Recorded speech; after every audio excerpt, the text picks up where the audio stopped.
Why are you more likely to win over the girl if you're a psychopath than if you're a nice guy? And what can you learn from this? First of all, let's get one thing straight right from the start. This is not an invitation to adopt psychopathic behavior. We'll explain why in detail shortly. At the same time, let's start with the facts. Women, especially a certain type of woman, and yes, I'm generalizing, are attracted to psychopaths, particularly to specific elements of their behavior, and they are definitely more drawn to them than to nice guys. Before we proceed, let's clarify what it means to be a nice guy and what distinguishes a nice guy from a good man. After all, the word nice isn't inherently negative. It even carries a positive connotation. For example, if your boss made a good impression during a job interview, you might say, he seems like a very nice person. So when we talk about the nice guy, what gives the term a negative meaning is the motive behind the niceness. The nice guy's motivation is fear. He is nice not out of kindness or the courage to do the right thing, but because he fears confrontation, isolation, or being himself. He likely learned often from a young age at home that who he is isn't acceptable, so he puts on a mask and tries to create as little friction as possible. In other words, he's a people pleaser. The nice guy is essentially a mirror, reflecting back what the other person wants to see. He's very skilled at identifying others' expectations and is so preoccupied with meeting them that he becomes a chameleon, adapting himself to whoever is in front of him. Why is this unattractive?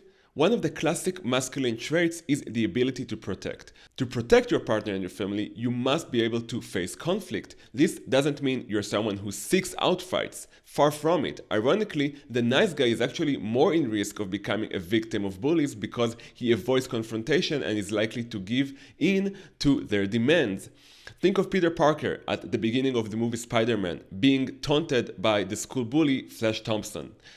But a man who can handle confrontation only needs to bare his fangs once to deter a threat, meaning he's less likely to actually get into fights. This is how he protects those close to him from outside dangers. The nice guy, on the other hand, cannot do this. Additionally, women seek a man who can challenge them, a partner who can push back when necessary.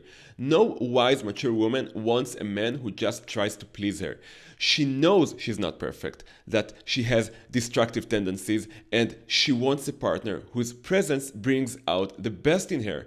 One of the great values of a relationship is that it makes you a better person because you have a partner who reigns in your destructive tendencies and amplifies your good qualities. So why are women attracted to psychopaths? Psychopaths, unlike nice guys, are by definition fearless. Just yesterday, a docudrama called The Minister Who Became a Spy aired about a former Israeli minister, Gonen Segev, who was convicted and sentenced to 11 years in prison for spying for Iran.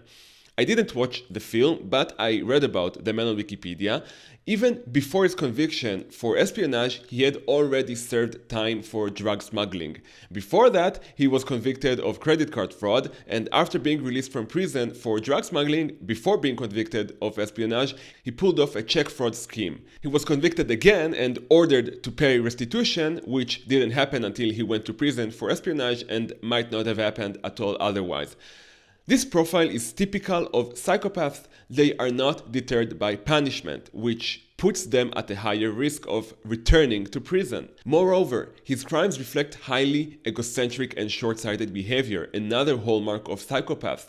Psychopaths are narcissistic. Every psychopath is a narcissist, though not every narcissist is a psychopath. So, why are women attracted to this? Again, let me emphasize that certain types of women are more prone to this than others, and I'll specify which types shortly. The absence of fear can, on the surface and without deep acquaintance, appear as self-confidence. And self-confidence, even if not perfectly aligned, is an indicator of high capability. Typically, someone who speaks and acts with confidence does so for a reason, otherwise they would be lying. And most people are not good at lying, especially bold lies. You can usually tell when someone is lying, unless of course they're a psychopath. Psychopaths can pass the lie detector test without breaking a sweat because their body doesn't exhibit signs of stress, anxiety, or guilt when they lie. As a result, they can come across as highly capable individuals. Who are the women most at risk of being attracted to psychopaths? First, young women. They have less life experience and are more likely to be influenced by the charisma and superficial traits of psychopaths. Two, highly empathetic women. It's no coincidence that in the story of Genesis, the serpent manages to deceive Eve rather than Adam.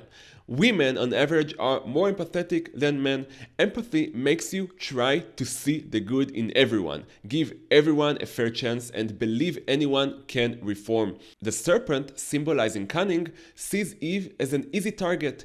A man who is on average less empathetic, and thus there are more male psychopaths than female, as psychopathy is characterized by extreme lack of empathy, wouldn't buy into the serpent's nonsense. Women with a strong instinct to nurture are particularly vulnerable to falling prey to psychopaths. 3. Women with low self-esteem. These women are at great risk of entering relationships with psychopaths because they seek a successful man, or at least someone with a successful facade, to reflect his success onto them.